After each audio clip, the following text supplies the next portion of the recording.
सोनम वांगचुक ने वो हिम्मत दिखाई जो इस देश के और दुनिया के इतिहास में बहुत कम लोग दिखाते।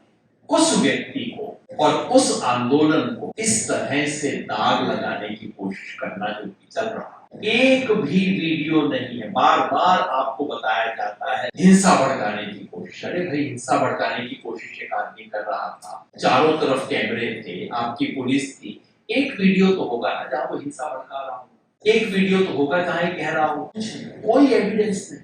और उसके बाद एनएसए लगा। तो किस लोगों पे आप एनएसए लगा, जिसको वो हिंसा के लिए जिम्मेवार बता रहे, वो व्यक्ति इस आंदोलन को अहिंसक बनाए रखने के लिए जिम्मेवार। और आज सिर्फ लद्दाख का नहीं, वो व्यक्ति पूरे देश का एक ही। और जैसे ही आंदोलन में हिंसा हुई, खड़े होके कहना कि ये गलत है और मैं इस धरना को, इस आंदोलन को वापस लेता हूं, ये हिम्मत बहुत कम नेताओं की।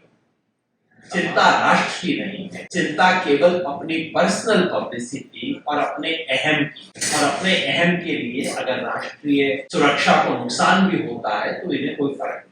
ये मांग सोनम वांगचुक नामक एक व्यक्ति की डिमांड नहीं है, पूरे लद्दाख के तमाम लोगों की मांग है। और ये वो मांग है जिसे खुद बीजेपी लिखकर अपने मैनिफेस्टो में प्रॉमिस कर चुकी है कि सोनम वांगचुक को तुरंत रिहा किया जाए। लद्दाखी लोग बार बार ये कह रहे हैं कि आप हमें देशद्रोही कह रहे हैं। हम लोगों को, जिन्होंने चीन का सामना किया, हम लोगों को आप दिल्ली वाले बैठ के देशद्रोही बता रहे हैं।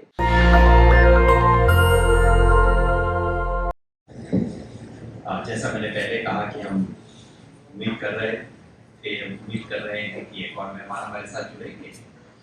इस बीच में बैकग्राउंड बता देता हूँ एक बार फिर, शादी ने कहा उसको रोकते हुए।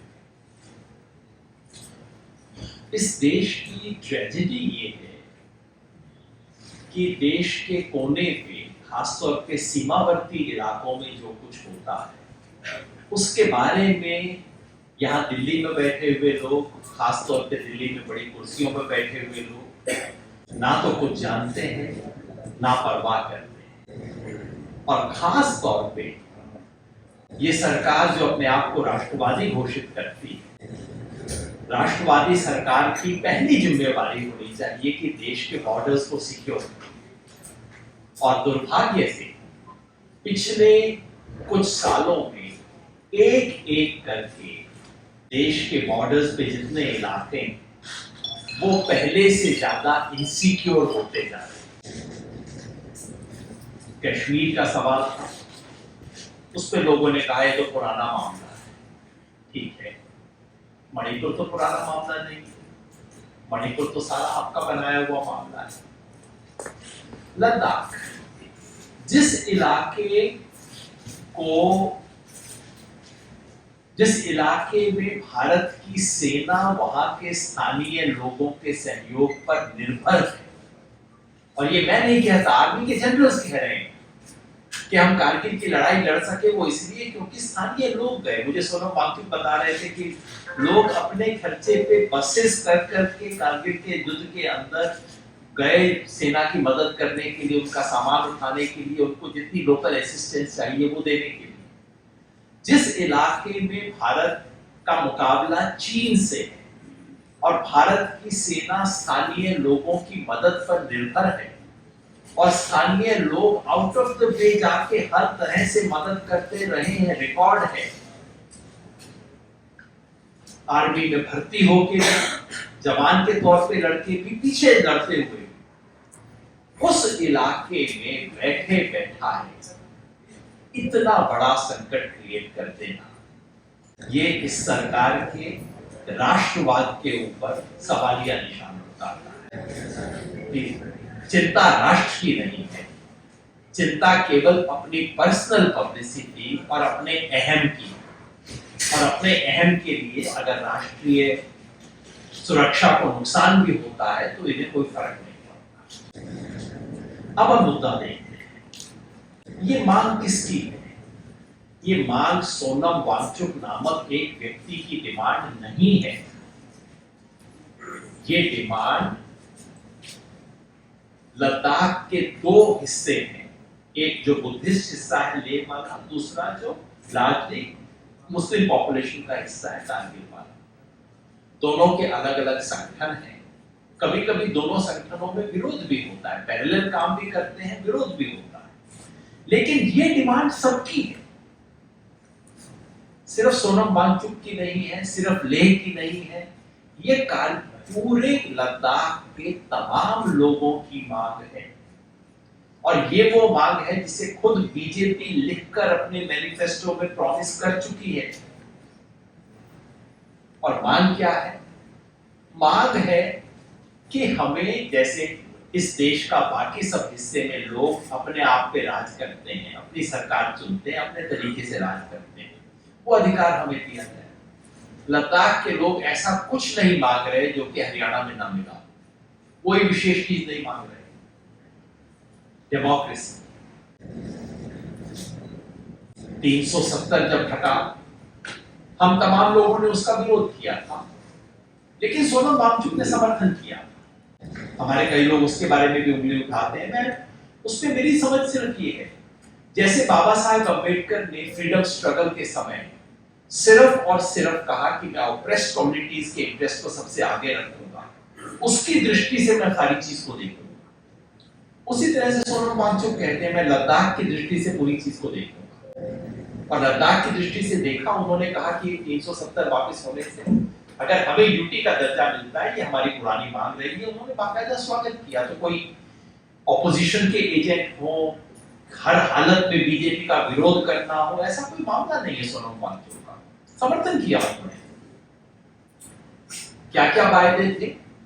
वादा था कि यूटी बनने के बाद, यूनियन टेरिटरी बनने के बाद आपको राज्य का दर्जा मिलेगा, और अगर राज्य का दर्जा न मिला तो आपको अपनी विधानसभा मिलेगी, क्योंकि कई यूनियन टेरिटरीज हैं जहां विधानसभा है, दिल्ली में भी है, पौंडीचेरी में भी। विधानसभा का दर्जा मिलना ताकि आप अपनी सरकार चुन सकें।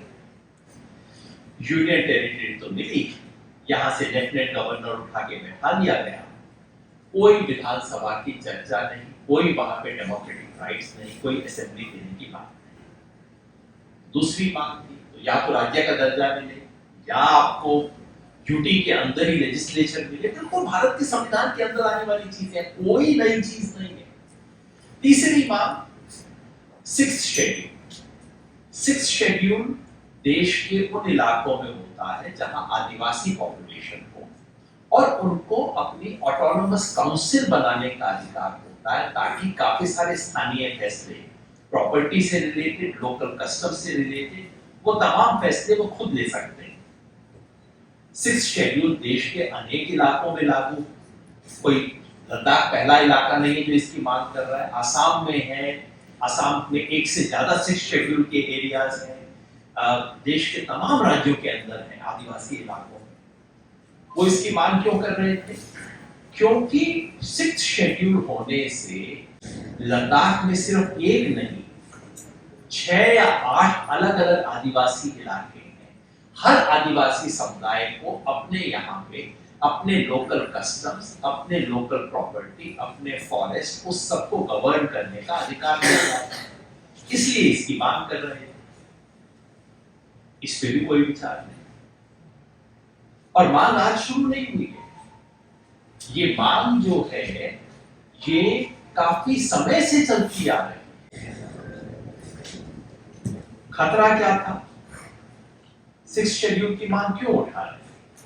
इसके पीछे एक चिंता है कि अब जबकि 370 हट गया है, 35A का प्रोटेक्शन हट गया है, अब बाहर के लोग यहाँ पे आ सकेंगे, बाहर के लोग आके यहाँ प्रॉपर्टी लेंगे, बाहर की इंडस्ट्रीज को जगह दी जाएगी, सोलर पार्क बनने की बात शुरू हो गई है, और आप सब जानते हैं उसके पीछे किसका पैसा है, अडानी का।